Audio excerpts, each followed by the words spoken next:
Charlie Rose is funded in part by HIP.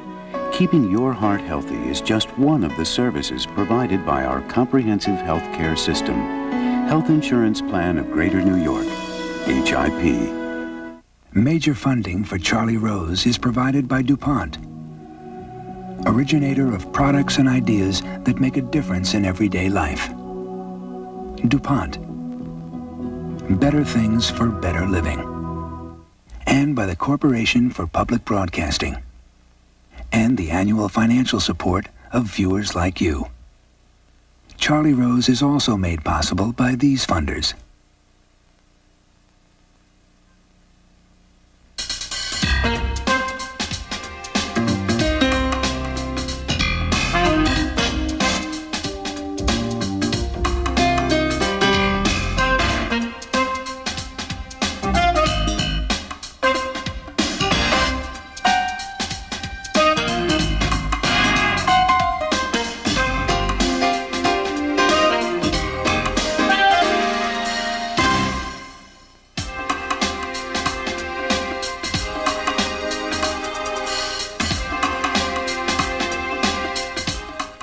Welcome to the broadcast. Tonight, a discussion about a trade treaty. It is called the General Agreement on Trade and Tariff, GATT for short. We'll talk with Sir James Goldsmith about this treaty and its implications for the world and implications for the United States. Joining us for a part of that and for a debate is Laura Tyson. She is chairman of President Clinton's Council of Economic Advisors working on economic policy in the White House. We begin with Sir James Goldsmith. He is known for many things: the money he has amassed, the companies he has owned, the battles he has fought, the women he has loved, and the issues he has taken. He has been controversial, but frequently he has been right. He's one of the people in 1987 who saw the stock market coming down, and he forecast the crash of '87 in October. He also saw the rise in oil prices with OPEC coming together. He now believes that GATT is wrong for the industrialized world and that it will unleash a series of problems that will be catastrophic for the world. It is all contained in a new book that he's written called The Trap, and I am very pleased to have Sir James Goldsmith join us for the beginning of this conversation. Welcome. Thank you. It is a pleasure to have you here. Why is GATT bad at a time that many people believe that NAFTA has proven, despite all the warnings, to be good for the United States and good for Mexico? All of the fears that Ross Perot and others forecast didn't happen. Now you come along and say that was very small. GATT is much larger. It will unleash an unemployment that will attack the economies around the world. What's the thesis that makes you believe that? Well, of course, NAFTA and GATT have totally different sizes.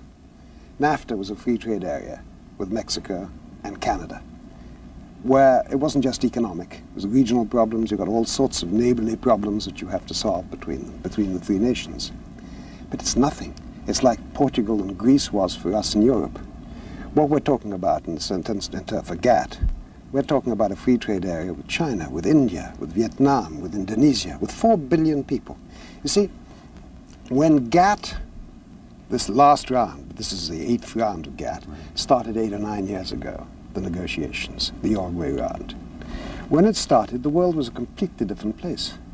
Since then, you've had 4 billion people who before were set aside, if you like, by held away from us by communism, by other ideologies, and they've all of a sudden joined the free market. Fine, that's fine. Secondly, those people have got massive unemployment. They have very fast-growing populations. They work for almost nothing compared to our populations. I mean, you can employ 47 people in Vietnam and the Philippines for 1 American. But that's what they said about NAFTA, too. Well, yes, okay. But you're talking about 4 billion people. Right. You're not talking about 80 million people. And quite apart from that, the idea that you can judge the results of NAFTA so far, in my view, is a bit naive, because it's only been a few months. So let's wait in 5 years and see what's happening. But first, let's talk about GATT. 4 billion people.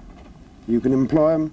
Mexico's expensive labor compared to the other places. Now, what are the other changes that have taken place since the Uruguay round started? Technology can be transferred anywhere in the world. Capital can be transferred instantaneously wherever the return is highest. So today, you are to take 2 companies, 2 corporations. They make the same product to be sold in the same market, because the whole concept of global free trade is you can make a product anywhere and sell it anywhere. They have access to the same technology. They have access to the same capital. They only have one difference. Cost of labor. 47 to 1. So they move. Now, what has been the result? We've got some results. Some results are in. It isn't hypothesis. You take France. In Europe, we had free trade started to emerge from 1973 onwards. That's when the Treaty of Rome was changed. During that 20-year period since then, the economy in France has grown by 80%. The number of unemployed has gone from 420,000 to 5.1 million. That's equivalent to 25 million in the States. Now, what is the good of having an economy that grows by 80% if your unemployment, the people excluded from active economic life, goes from 420,000 to 5.1 million? You take Britain, same story, by the way. All right, let me make one other argument, though, that when you say these people in, for example, the People's Republic of China and India, 4 million people. 4 billion, yeah. 4 billion, I'm sorry. The argument is also made that they, all of a sudden, not only is there a question of the price of their labor, but it is a huge buying power that they have, that China, in the new millennium, will be the world's fastest growing economy. That's great. And that it'll be a market. That's wonderful. And those people will be buying products. That's wonderful. From the industrialized world. And let's benefit from that. And we can work together. But how do you benefit from that without destroying ourselves? You go and you create a corporation in China. And you build a factory in China. And what do you want to sell? Mugs? Sell mugs in China. And you conquer part of the Chinese market by competing there fair and square in China. That's life. That's adding to the activity of China. You're a corporate citizen over there, you're working over there. But if you move a factory from the States and take that to China, not so as to conquer the Chinese market, but so as to re-import the goods into the States, so as to get cheap labor, what are you doing? What you are doing is you are saying to your employees here, you're too expensive, folks. You want money, you want protection, you want unions, you want holidays. Forget it. We can employ 47 people over there who want nothing. So don't confuse two issues. One is going out to participate in their growing economies by building there and conquering part of the market. The other is merely killing off employment in your own country, getting rid of your own labor force, transferring it over there and importing it back, purely so as to increase your profit margins. Now, the average company has about 25% of its costs in labor costs, including the social costs and welfare costs around it. 25%. When you move, you can say 25% of volume, that is. You all of a sudden can save over 20%. So your profits go leaping up, but you're totally destroying not only the number of people who got jobs, but also their salaries. Now, you realize that salaries in the States, earnings, weekly earnings, hourly earnings, over the last 20 years have already dropped about 19% in real dollars. It's already been a massive decline. And that is why the so-called recovery, which is a recovery of economic indices, hasn't got the feel-good factor, because people's salaries have gone down. But they're going to go down much more. It's only beginning. And the reason is very straightforward. When you manufacture something, anything, this table, you have a value added. The value added is when you take the raw materials and you manufacture a product. The value you add is known as value added. And that is shared between capital and labor. And the whole division, the sharing of that, has been the subject of massive debates for generations. How much should go to capital? How much should go to labor? You've had strikes, you've had lockouts, you've had political debates. All of a sudden, by creating a global marketplace for labor, but by creating circumstances where people are making the same product with the same technology and the same capital, and the only variant is cost of labor, you are shattering the way you share the value added. And that means that you are destroying the basis on which we've been able to create an equilibrium and have a stable society. Okay, but let me just take this argument. This is the same thing we've heard about protectionism every time it comes up. in the American Congress, is it not? Same arguments are made. No. Not? No, absolutely not. I am entirely for free enterprise. I am for free markets. I believe that you I'm have... waiting for the but. Oh, I'm giving you the but. I'm not for the destruction of one's society. Can you explain, what is the purpose of an economy in your view? Well, I know this is a point that you feel very strongly about. It has many purposes, in fact, to play a role in a society in terms of creating jobs, in terms of playing a positive force, in terms of giving people an opportunity to serve, to take care of their family, giving people an opportunity in other words, to participate in their society. In other words, the economy is there to serve the fundamental needs of society. Yes. Which are prosperity. Yes. Which are stability. Yes. And which are contentment. Do you agree with that or not? That is the basis. That's the basis of my thinking. Right. And what I'm saying at this stage is that if, purely for an economic doctrine, you have a situation whereby the economy grows, but you create poverty, unemployment, and you destabilize the society, you're in trouble. Look what's happened in the last 50 years. You see, people are not willing to look at fundamentals. When I was a boy, we were taught that irreversibly we were moving towards progress. Yes. That material wealth, material prosperity would solve our problems, would improve our way of life, and improve our civilization. We were taught that. And we achieved the creation of material prosperity in a way which we would never have dreamt of. We made the economy grow 400%, incredibly. And what have we done? We've destabilized our society. We've increased unemployment massively. We've totally destabilized our cities. We've uprooted our countryside. We've increased crime. Every single valid criterion for a stable society has become negative. Therefore, something must be wrong. And what has become wrong is that instead of the economy being there to serve us, we are there adoring, serving economic industries. All right. What brought you to believe that you, as one very wealthy businessman, a businessman of the world with companies around the world, make you think that you can stop this treaty, this world treaty, when so many governments seem to be in favor of it? Yeah, you just said the right word, governments. Who benefits from this? Clinton administration's in favor of it. Who benefits? I'll tell you who benefits. Well, they'll say... I'll tell you who benefits. Let me give you the facts. The facts are the people who benefit are the big major corporations. There's a divorce between the interests of major corporations and of society. When one used to say and believe, and probably rightly, what is good for General Motors is good for the United States. That is no longer true. Yeah. Today, the transnational corporations have annual sales of $4.8 trillion. They account for 1/3 of all, the top 100 alone account for 1/3 of all foreign direct investment. Now, how do they operate? They're no longer linked to the United States, the American ones, or to France, or to Britain. They operate by farming out their production to whatever country produces the cheapest labor, wherever they can get the biggest return on capital and pay the lowest part to labor. Well, does that mean then that all the automobile companies in America are going to move their manufacturing facilities to Mexico? They've certainly, most of them, increased their production in Mexico. But I'll tell you, in the last 2 or 3 months, IBM, Boeing, Advanced Microsystems have all announced movement offshore, all of certain parts of their manufacturing.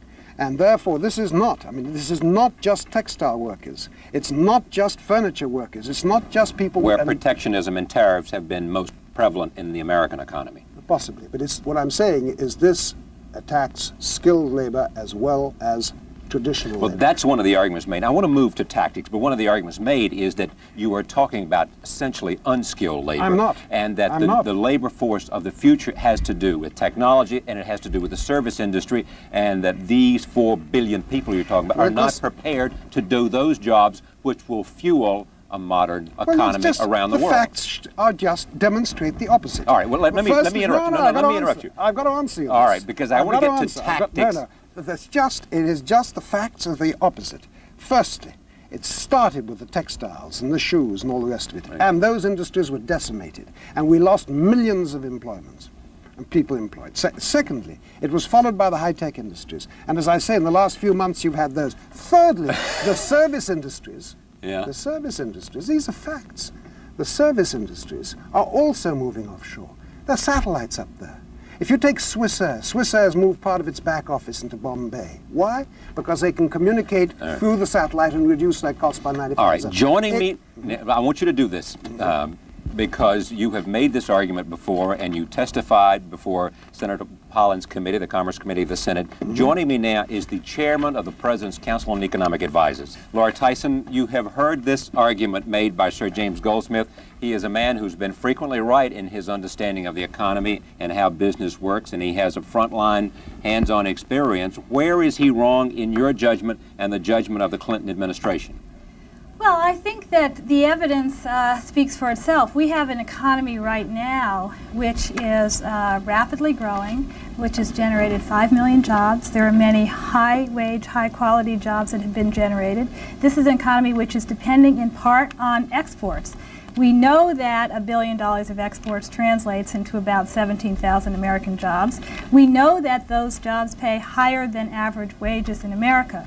We also know, incidentally, from a whole series of studies, that foreign direct investment by American firms actually helps create jobs in America, because when American firms actually make investments abroad and reduce their costs, they're more competitive globally. What does that mean? It actually means they can employ more people in the United States. American companies in general do not move production abroad in order to find total alternatives for production here. They tend to complement their production base here with production bases other places, which allows us to remain competitive here. So I think the facts speak for themselves. Trade is a benefit to the U.S. economy. And incidentally, one of the things that we don't talk enough about is the benefit which comes from having greater choice and lower prices for American consumers. Trade is a two-way street. We get better export opportunities and better jobs as a consequence of being able to sell abroad, and we get more choice and lower prices at home as a consequence of having more foreign competition in the United States market. It's win-win on both sides. Can I answer that? Good evening. Good evening. Firstly, exports.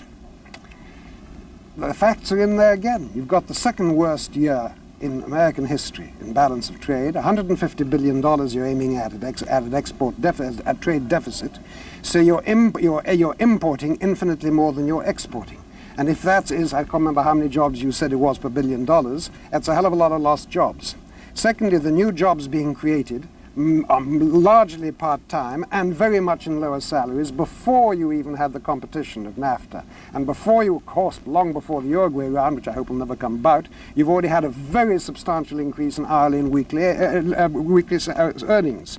And as for lower prices for imported goods, how does it work? What happens is people transfer their production offshore, they import their products and sell them just below the level of the locally produced product.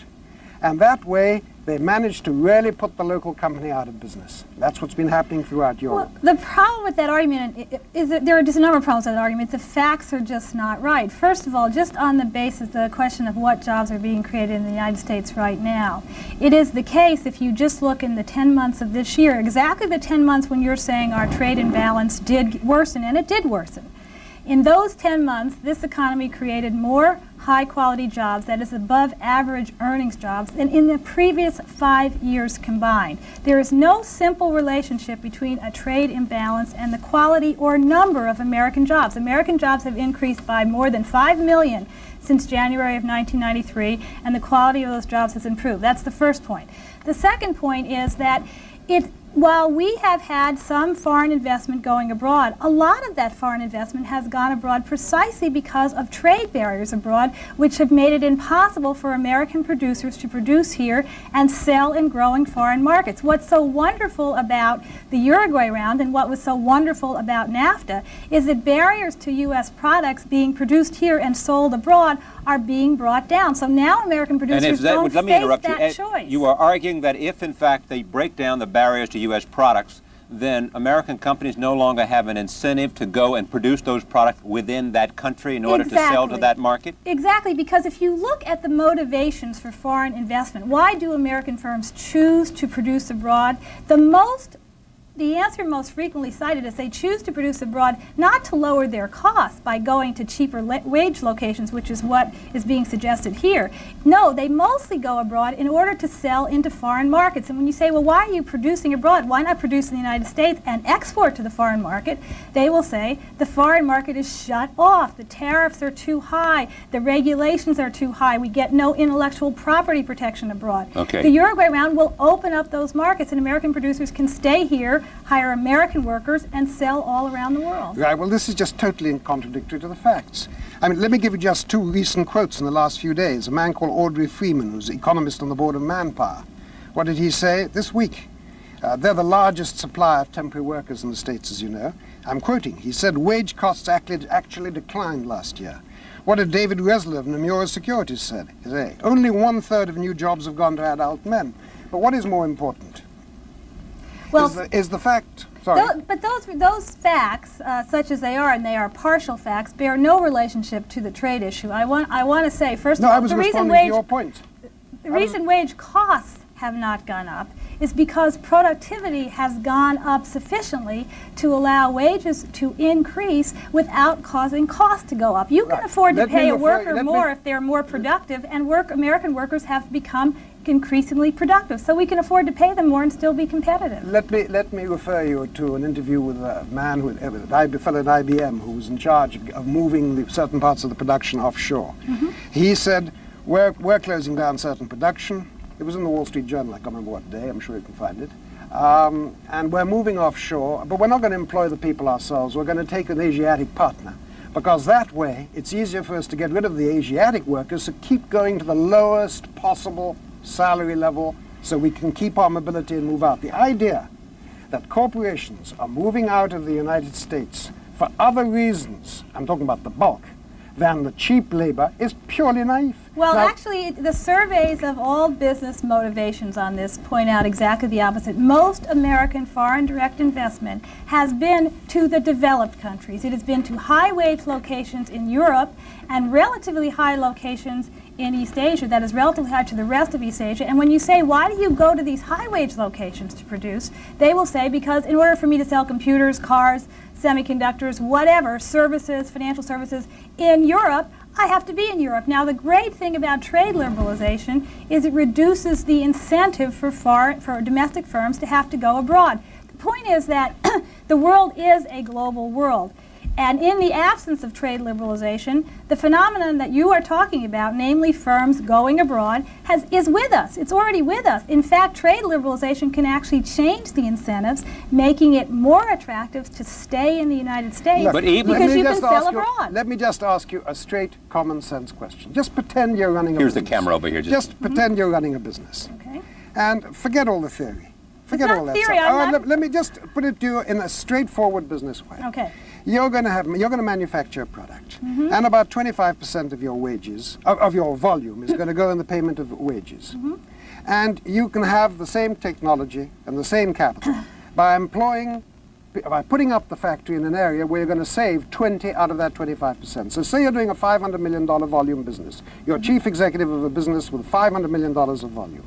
By moving offshore, you're going to save $100 million a year. And by staying here, you're going to have to compete with people who are saving that $100 million. What you were saying is absolutely correct. There are Thank you. That's all that counts. But it bears no relationship to the issue of whether trade liberalization is beneficial or not. It is true that for some American companies where wage costs are a significant fraction of what they produce, of the cost of their production, and where it doesn't matter, given what they produce, whether they're near their consumer or not, so they can go any place in the world to produce, because it doesn't matter whether they are close to the consuming public, those companies have long since made decisions and will continue to make decisions to search for lower cost labor. So the question is the Uruguay round, is further trade liberalization going to exacerbate or aggravate that trend, or is it going to improve the situation for America? Let me just make sure I heard you, because I'm not as informed on this debate. You are saying, Chairman Tyson, that as far as when you look at the facts, that all the companies that are going in search of lower wages are already doing that, and therefore GATT will not add to the number of companies leaving the United States to manufacture their products somewhere else, or leaving France? I'm arguing exactly that, and furthermore, I'm saying not only will GATT not worsen that tendency, it will actually improve it. Let me just answer that point. You have just said that companies are going offshore to get cheap labor. Some are. Many are not. Most are not. I don't want to remind you of the fact that a few minutes ago you were saying the opposite, but it doesn't matter. No, it was not. And you're now saying... I'm sorry, that is unfair. That is unfair argumentation. You are now saying... You are now saying that they're moving offshore so as to get cheaper labor. Fine, I agree with you. This is not a fair... All right, well, let me finish, and then I'll give you a chance to correct what you think he's saying. And then you say, but bringing in the Uruguay round, GATT will not exacerbate that. Now, what is the purpose of GATT? It's to reduce trade barriers. We've had 8 rounds which have reduced the average trade barriers from, what, 40% to 3.9% if the Uruguay round goes through, so that you can manufacture anywhere in the world to sell anywhere in the world. But now, let him finish and then come back. Why did this not happen before? Because if you manufactured abroad before, you couldn't import back without a cost. Now what you're doing is you are saying move offshore, continue to move offshore as you've been doing up to now, according to you, and I agree with you, and you can re-import into the States the products that you manufacture. And the result is that you will obliterate earnings and employment in the States. First of all, let me point out that an important point that you miss here is the U.S. has, by choice and for a considerable period of time, much lower trade barriers than its partners. So what is going to happen in the Uruguay round, and incidentally what happened in NAFTA, is that the foreign markets are going to become much more open relative to our market. It changes the balance of incentives, making it more attractive for American companies to stay here and produce for those foreign markets. Remember, we have low tariffs and barriers to begin with. It's the rest of the world that doesn't. And we are actually leveling the playing field and making it more possible for American companies to stay. Wait, let me just jump in 1 second. Just on that point, we'll come back to, I mean, it seems to me that we have established that at least some companies are going to go overseas because of lower wages and have done it in the past, but some still will. And I don't think that, I do not think that trade liberalization will worsen that. I actually think trade liberalization will improve that. But you do acknowledge that it in fact has happened. You just don't think it will accelerate because of this. But you are willing. But let me say two. Please go ahead. Sorry. I think it's appropriate for me to add two provisos to this. Number one, companies that there is very good evidence that companies that have gone abroad in part to lower their cost of production, what that has done for them here is allow them to be more competitive here, and as a consequence to have a larger share of the world market. I can give you examples from Texas Instruments, Motorola. They have evidence showing that they can hire more people in the United States because they keep their overall costs down and they keep their competitive position by lower cost in some production places abroad. Ms. Tyson, what you are saying flies in direct conflict with the facts. Every single industry has reduced the number of people that they employ in all the developed countries sharply. That has happened partly because of productivity and partly because of movement offshore. Now, it cannot be otherwise. It has happened primarily because of productivity. It is not primarily. As a matter of fact, it is not primarily. The evidence is overwhelming on this point. Excuse me. In terms of the economic evidence, it is absolutely overwhelming. All right, let me make one last point. I know you have to go, but stay with me for this. Is the argument by the administration, by supporters of GATT in the Congress, is that with trade barriers going down, there will be a larger market for products produced in America? Is that true or false? Is that one of the positive benefits of GATT? That is a positive Hold on 1 second. Wait a minute. In other words, that more products will be imported into America. No, is that what you mean? America will export more products because barriers to the importation, whether it's Japan or whether it's France or wherever it is, there'll be less barriers, and therefore America will be able to sell more of its products, creating jobs in America rather than losing jobs. What will happen is that what will happen, let me answer. What will happen is more American products will be sold abroad which have been manufactured in low-cost areas.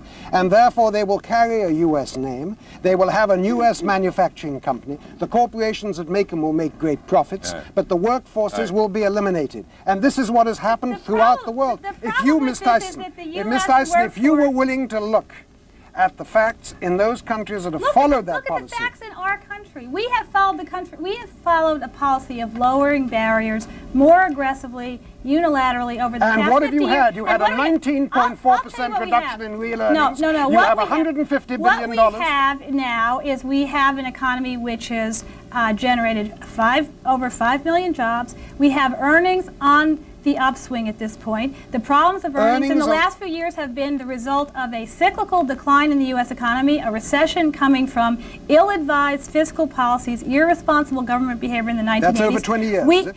We are now improving. I'm going to have to end this for a couple of reasons. One, because I want to move to another realm of this, which is, tell me about the politics of this thing. You were there testifying before the Commerce Committee, Senator Fritz Hollins from South Carolina.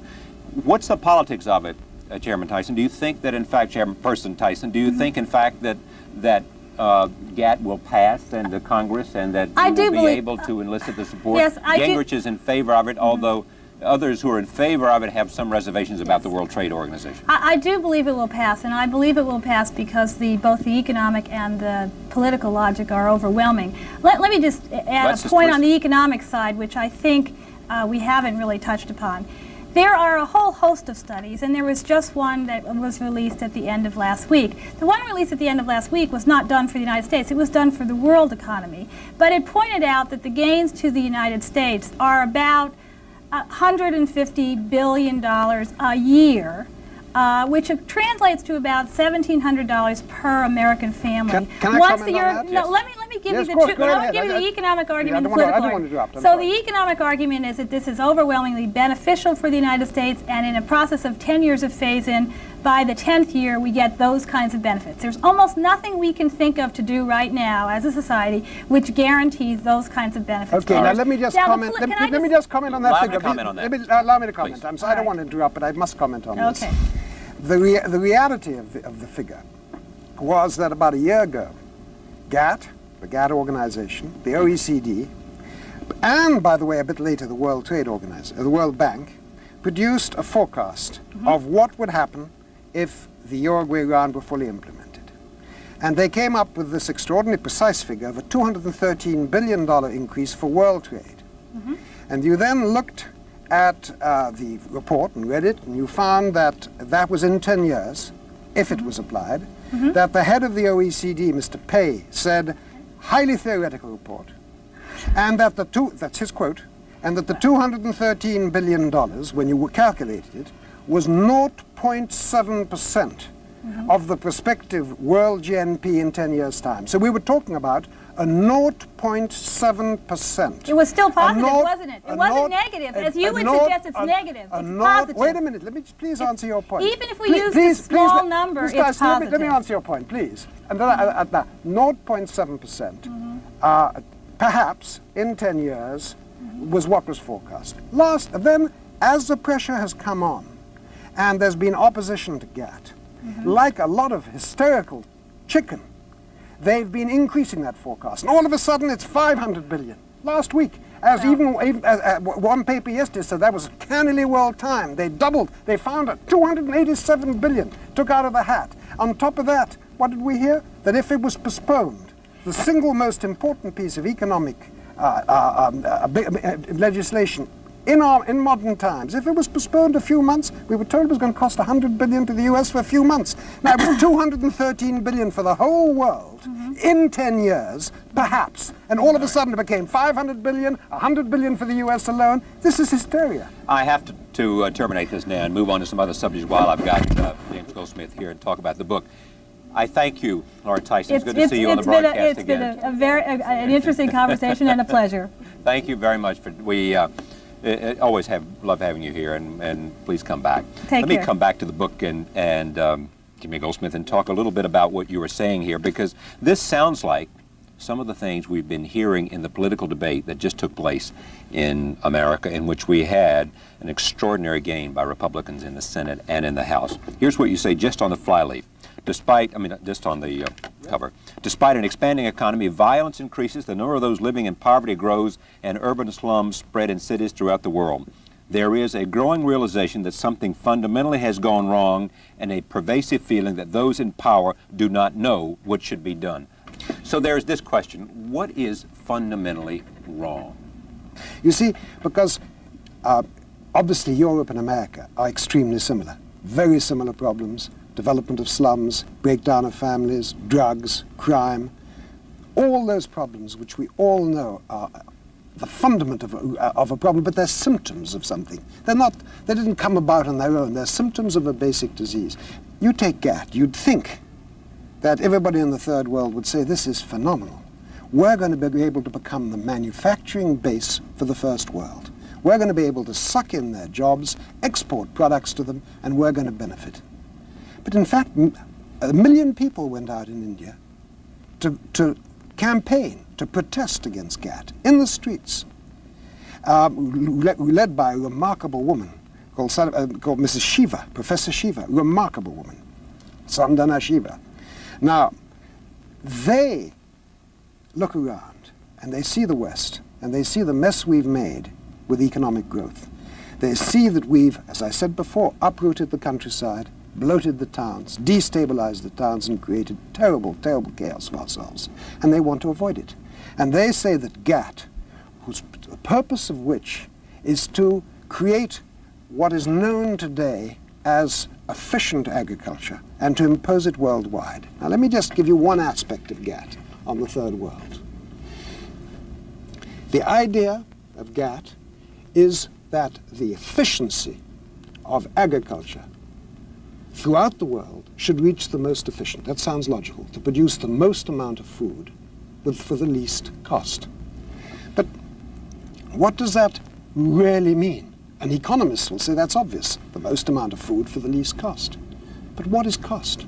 When you intensify agriculture and you reduce the number of people on the land, what happens to those people? They're chased into the towns. They lose their job in the land. If they go into the towns, there's no jobs. There's no infrastructure. The social costs of those people, the financial cost of the infrastructure, has to be added to the cost of producing food if you want to have the real cost of food. I understand your On argument. top of that, that's just economics. And economics should not be the whole argument. On top of that, you're breaking families. You're uprooting them. You're throwing them into the slums. Do you realize that in Brazil, the favelas did not exist before the Green Revolution of intensifying agriculture? Okay, but before you go down this road too long, No, let me just add one word, and I'll move off this wing. Just one final example. All right. In the world today, there are 3,100 million people still living in rural communities, 3.1 billion. Right. If GATT succeeds, and we're able to impose modern methods of agriculture worldwide, so as to bring them to the levels, say, of Canada or Australia, what would happen? 2,000 million people out of those 3,100 million people, straight arithmetic calculation, would be uprooted from the land and chased into the towns. Now, throughout the world, With all of the destabilizing impact that it will and have. you've seen it, Here's my but it's point. the greatest single disaster. It's much more disaster, more disastrous than any So war what's we've your had. answer then?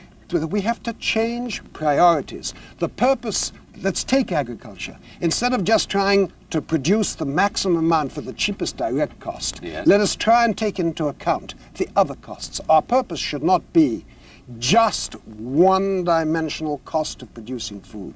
We should take into account that we want the right amount of food, of the right quality for health, of the right quality for the environment, and employing enough people so as to maintain social stability in the rural areas. Let me ask you this. If not, and we chase 2,100 million people into the slums of the towns, we will create, on a scale unheard of, mass migration. What we saw in Rwanda of 2 million people will be nothing.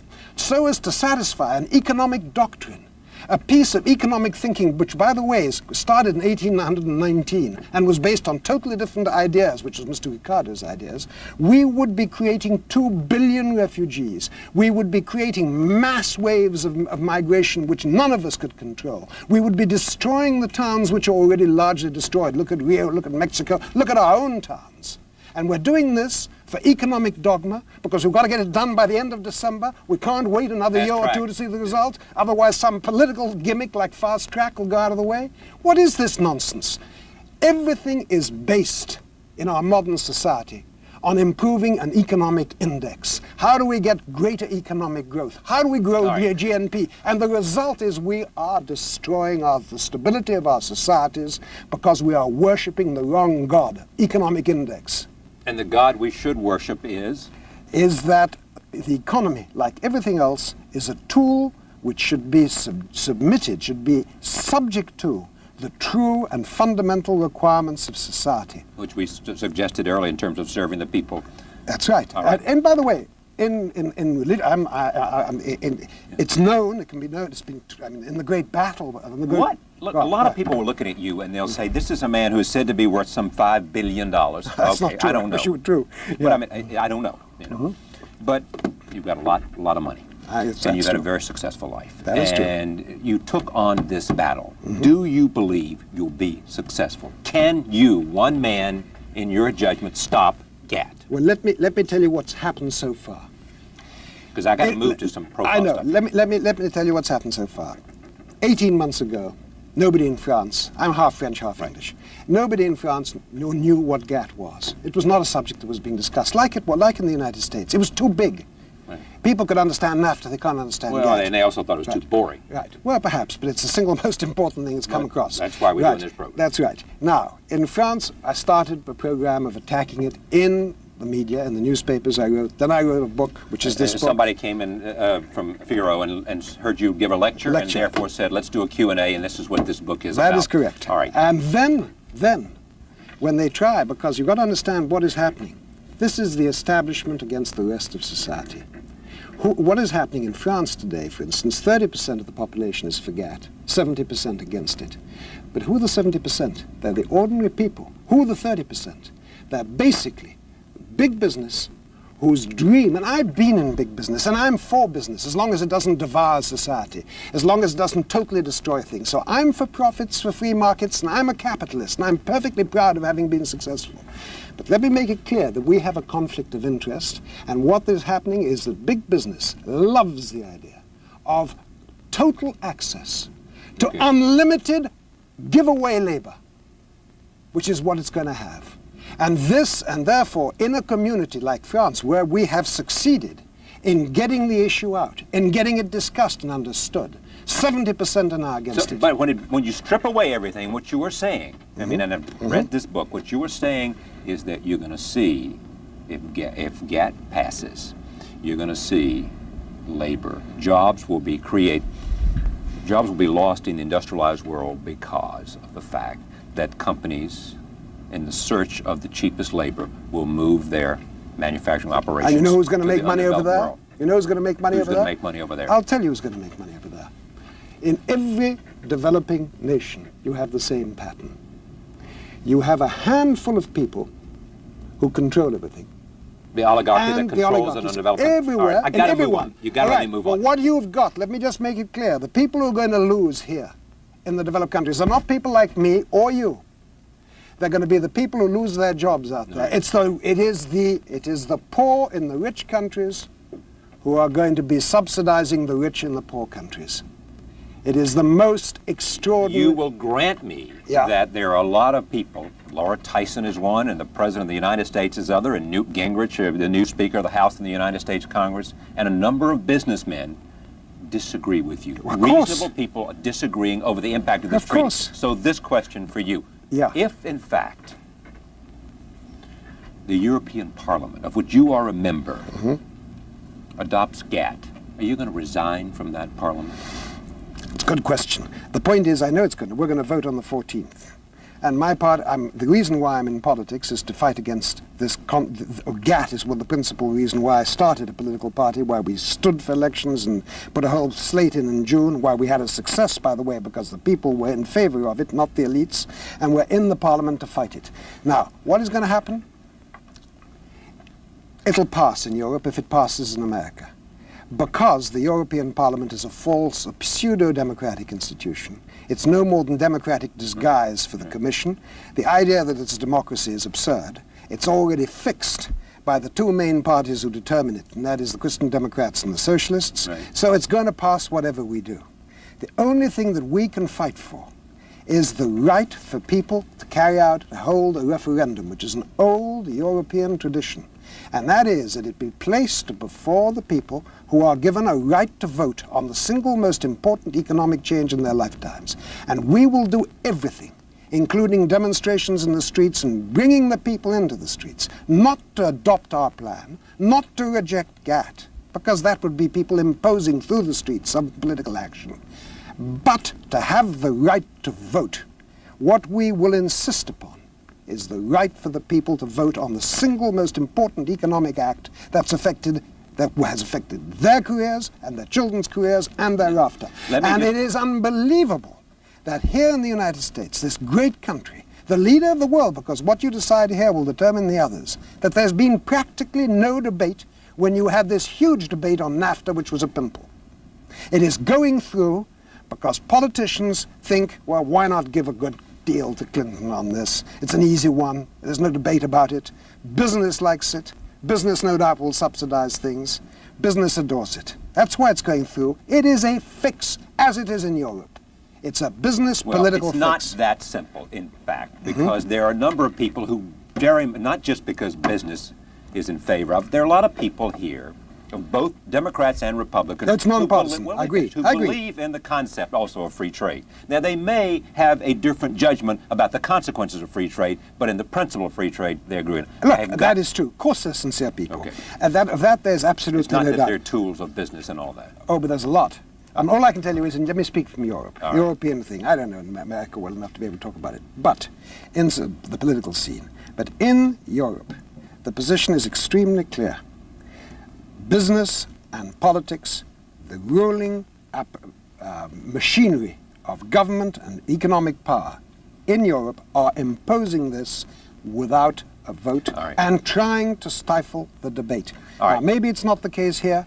All I know is there hasn't been a debate on the single most important economic act of your lifetime. Well, I tell you what there ought to be a debate on in this country, and we didn't really have this debate in the congressional election, and maybe we'll have it over the next 2 years. I repeat what you say here. Forget that you lay it all at the doorstep of GATT. No, I don't lay it all at the doorstep. Despite an expanding economy, violence increases, the number of those living in poverty grows, and urban slums spread in cities throughout the world. There is a growing realization that something fundamental has gone wrong, and a pervasive feeling that those in power do not know what should be done. That is an issue across the political spectrum, and this ought to be debated in this country, and it ought not just be a question of trade policy. We talked about GATT because it was topical, but please, GATT in this book is only a small part. No, I agree. Let me explain why I used GATT and what GATT, why it figures in this book. I'm losing amount of time I have to talk to you, and I want to establish who you are in terms of America. Then let me just finish this point, so I can explain what the book is. All right. What I'm saying in the book is that we have allowed the instruments that are supposed to serve us to become our masters.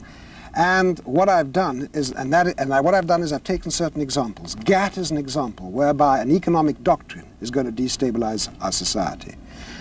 I've taken nuclear, which was, of course, in America, has been exemplary in many respects, because in nuclear you had a real democratic debate and you haven't had a new plant ordered 778. But in Europe, we haven't.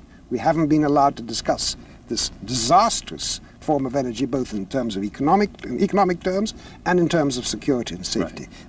I talk about intensive agriculture, where I've shown how we have destroyed our communities and communities throughout the world. These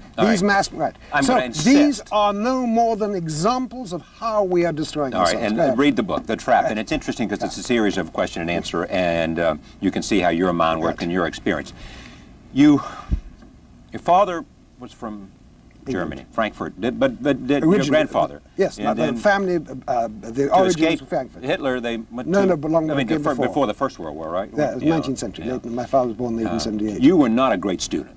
No, hopeless. Hopeless. Yeah. I mean, you left, where were you? Where were you in school? In England. In England. You left school because you wanted to go out. I left at 16. Yeah. And it wasn't an impediment to you because you said one time, they had this great quote, which I suspect you may want to take back, but I don't know. You said, I'll go out and make a lot of money and I'll have somebody read to me. I don't have to learn how to read. This is a family myth, my brothers, but it doesn't matter. You have lived in France and you have lived in England. You have homes in Mexico and I assume here in Manhattan as well. No, I don't have Manhattan. It doesn't matter. I'd like to, but I don't. You have bought and sold companies. You were considered a corporate raider. Proudly or not? I mean, did you, when people Absolutely. said you are a corporate raider, you're a guy who went in there and bought American companies, and perhaps when you bought them and spun them off, some people lost their jobs then. Where was the sympathy then? Let me explain to you firstly. Okay. Firstly, I went into business when I came out of the army when I was I got 5 minutes in the show. But Right, 19. Right. And I started businesses. I built businesses. I built large businesses, and that wasn't terribly interesting to anybody, but I built the third largest food group in Europe. But you built it in part by buying other companies. As so does everybody else. Of course. So does Viacom. That's part of life. All right, but when we talk about built, we're also talking about buying and selling companies. Yes, we're talking, of course, every single corporation buys and sells corporations. well, That's part of life. right. But I built from scratch and with no capital my own corporation. It became one of the largest corporations in Europe. I also was willing to make a hostile bid, which, by the way, everybody does again now. It's Right. perfectly fashionable. And what is a hostile bid? It's a way whereby the marketplace can freely change management where shareholders have not done so and where the management has not produced true value. All right. It is part of the free market mechanism, and I am for free markets. And as far as I'm concerned, within a valid economic region, Right. you should have the freedom for the marketplace to work. So free trade within regions is okay with you, and in fact Absolutely. may be the model that you would suggest. And It that's is what the they're- model I suggest. And APEC is in part about that. Can be, but I think that regions should be reasonably homogeneous. Okay. In other words, I think that labor should be competing with labor which earns the same sort of salaries. All right. In 1987, Yeah. you realized that something was wrong with the American stock market, World stock market. the world stock market, and its implication for the American stock market. And you divested a lot of your equity holdings, yes? Yeah, but not just in America. I was based in France. But the point is, it was... You saw the crash coming. That is correct. How do you see the economy today, the world economy? Where are we? I think our financial system is extremely fragile. I think that you can see it in the way the volatility of currencies. You can see all sorts of weaknesses. I believe that there's an incredible amount of danger in things like the derivatives. I think that we are moving towards the outer limits of acceptable risk-taking. Derivatives being new kinds of equity, new kinds of stock instruments. I mean, the figures that I've seen. I mean, I think the world GNP is somewhere in the region of 30 trillion. And I believe that the derivatives outstanding every night, which are to a large degree speculative, from the banking and other institutions are about equal, every night, about equal to the annual turnover of the world. So we've gone very far. I think that, I mean, you see all sorts of figures, but those are the figures that recently that I've been seeing. I think our financial system is dangerous and could create great problems for the real economy. But I also believe that you cannot enrich a country by impoverishing its people. I do not believe that the health of an economy is measured by the profitability of its corporations. I believe profits are important, but even more important is the health of the population in terms of participation. All right, let me get to this question. In this recent election in America, there was something called the Contract with America, which called for tax cuts. And we're going to see a great debate about tax cuts because we now have Republicans in control of the House and the Senate. Do you fundamentally believe that tax cuts are good for the American economy now? I believe that you can't just have tax cuts. You've got to have an overall idea. You've got a lot of problems in this country, as we all have. You've got slums, you've got poor infrastructure. We've got too many young people not married, having babies, and all no, kinds but of what I'm talking about is things that are going to, that where money is involved. You're talking tax, and therefore I'm thinking in terms of money here as opposed to deeper things. And you've got a huge need for capital investment to redo your infrastructure, so to create all the problems you know about. And this is the time when the capital is moving out massively to the third world. Now let me tell you something. People who say you have to go and build the infrastructure of the third world, I would recommend to you that you build the infrastructure right here where you need it. When you drive through parts of the United States, and I'm saying this... But are you saying that to be a good citizen, or as a businessman, are you saying that there is as much return on building, using your capital in the United States as there is in using your capital in Asia? You are putting your finger on the problem. This is exactly what I'm saying. I'm saying that the politicians, unthinkingly, have created a situation, a structure, whereby responsible businessmen patriotic and decent businessmen are forced to invest offshore or go bankrupt because labor is so much cheaper. And therefore the structure is one whereby you are taking responsible people and forcing them offshore, whereas you should not be forcing them offshore. You should be ensuring that that investment stays here. You have the need for that investment as we have in Europe. You've got so much to do and you're thinking about doing it elsewhere. You've got a responsibility right here.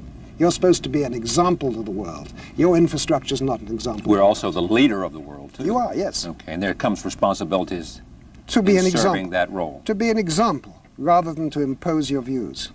I don't believe in colonialism. Okay. You should be an example. Okay, is it... I'm out of time. Sir James Goldsmith, The Trap is a book. It's a question and answer in which he talks about how he feels about the way the world works and a lot about GATT, which will be perhaps not debated as much as he would like to see it debated, but it will in fact be a subject of discussion in the Congress. Lucy Greeley, Autobiography of a Face, is an extraordinary book and an extraordinary story. She will be on tomorrow night. I look forward to talking to her at that time. My thanks to Laura Tyson, Chairman of the President's Council of Economic Advisors, and my special thanks to James Goldsmith for joining us. A pleasure to have you here. We'll see you tomorrow night.